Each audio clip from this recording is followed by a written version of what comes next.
What's up, guys? Ruben the Builder here. You guys asked for another review video, so this is my first time ever watching this video.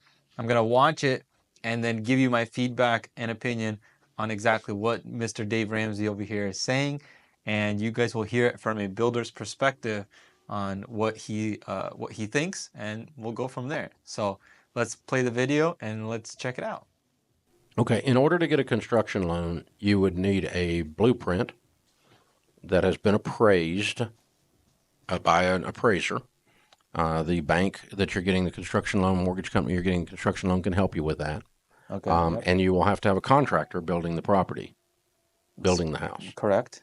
Okay, they don't loan money to people who just think they might want to build a house and have never done it before. Okay, so a licensed contractor, a blueprint, an appraisal, very detailed financial package, and then you would qualify at your local credit union or bank for a construction loan, even if you don't have a credit score. If you've got a steady job, you've got this piece of property that's paid for. What's the property worth?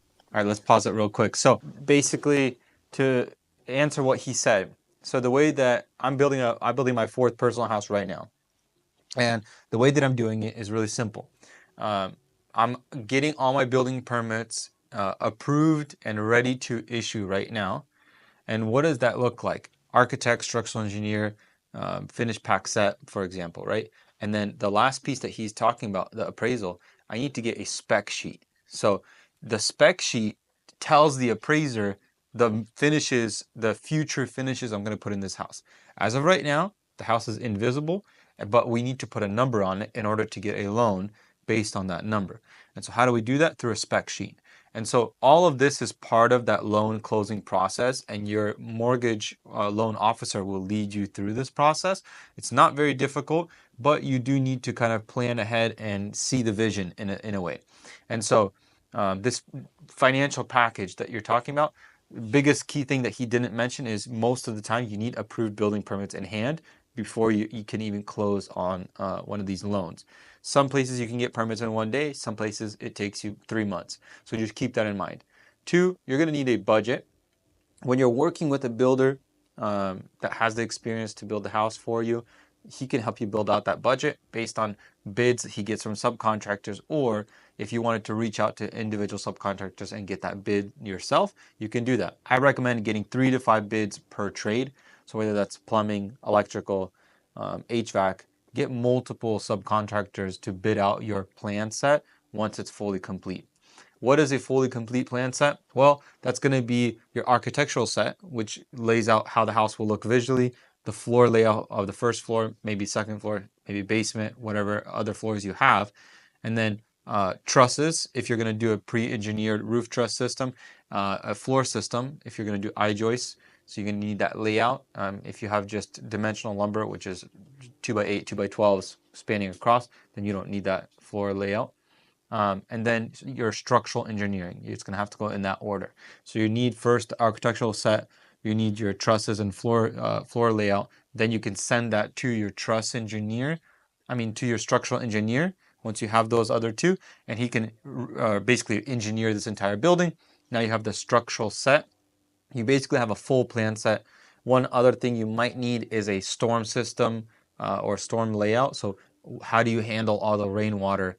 Because before it was just dirt, right? Now you're putting a house with hard surface, so that water that would normally drain into the ground now hits a roof, gutters, potentially downspouts. Where does that water go? And so oftentimes we need to usually the excavator would dig a long trench, put some fabric, fill it with gravel, and that water gets dispersed evenly throughout the ground in some designated space. That's everything that you need in order to even close on the loan. Really, they're not difficult things, but they are simple things that you need to do. So I do agree with him. And he's absolutely right on the fact that he said you don't need a credit score to get one of these loans. Obviously, it can't be a trash credit score, but ultimately, they look at your income, the value of the land, and the appraisal more importantly than they do at your credit score, just to make sure that you can even afford this home. Because to get a mortgage is different than to get a car or another type of loan where it's heavily dependent on your credit score. You will get a better interest rate, if you have a really high credit score, but it's not the deciding factor. Thank you so much for getting this far into the video. If you're an action taker and you're looking for the education side of things, the tools, the resources, everything you need to be successful in the real estate development and new construction game, we have an education platform specifically for you. Awesome. So text the word YouTube to 360-216-0323 and we'll get you connected to the right team member. Let's see what he says next, and I'll give you my thoughts on it. Yeah. And that'd be a 25% equity position from day one. So they'll take a lien against your farm, and then they will dole out the money to the contractor on a schedule, construction draw schedule, based on completion points as the house goes up. When the house is completed, you would get a permanent regular mortgage that pays off the construction loan. That's called the takeout loan, and you will need to rearrange. Again, the mortgage company or the bank that'll help you with this, they'll probably help you with get your permanent loan as well, because you have to have what's called a takeout letter. How are you going to take out this construction loan? And you're going to take it out with a new permanent regular mortgage. Okay, so he's getting a little bit technical here.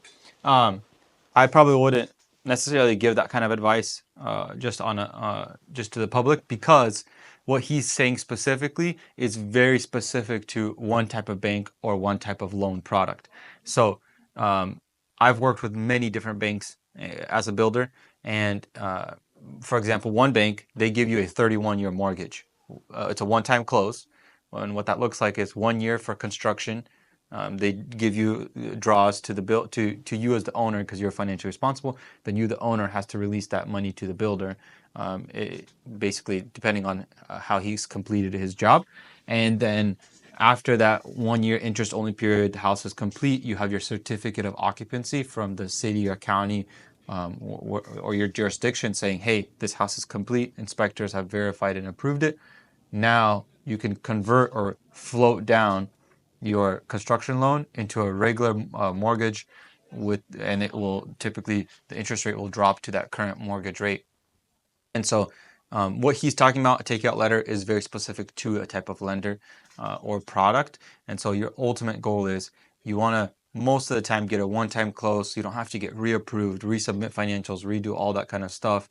And you really want to close just one time, be done with it, build it out, and then move into the home. And then the construction draw schedule, my only advice here is never pay any kind of builder or subcontractor until the job is actually complete. So if foundation's 90% complete and they're saying, hey, I really need a paycheck this Friday, I really have bills to pay, I'm going to say, unfortunately, I'm so sorry, but I can't do that. The job has to be 100% complete, has to be approved by bank inspector, by the building inspector, and then I can get you paid. That's the safest way to ensure that the job actually gets done. The amount of countless stories I've heard from other clients that come to me to try and save a project, and they're like, I'm out $30,000, I paid him and he's disappeared, won't answer my phone calls, nothing.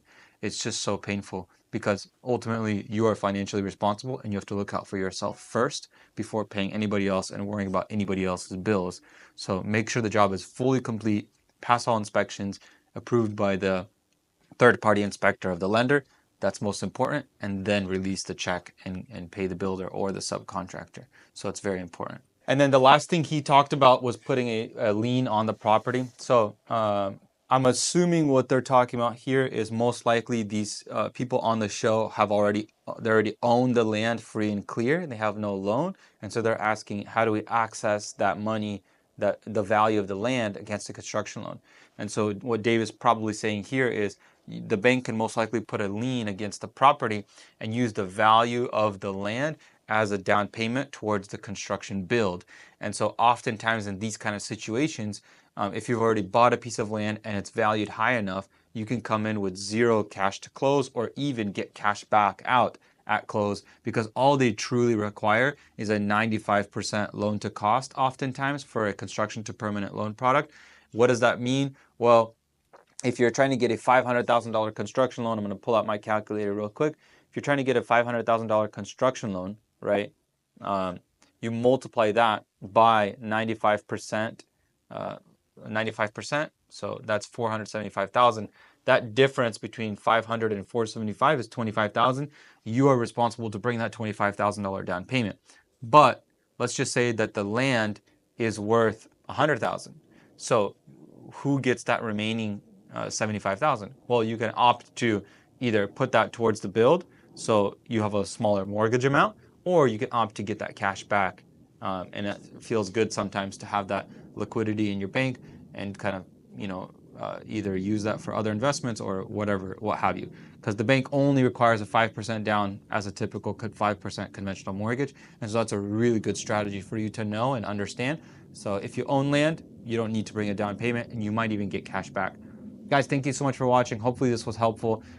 Love doing these review videos. Actually, I didn't know that you guys would like them so much. If there's a specific video that you guys would like for me to do a reaction on as a builder, in my perspective, I'd love to do it. As always, like, share, subscribe, and let's crush it.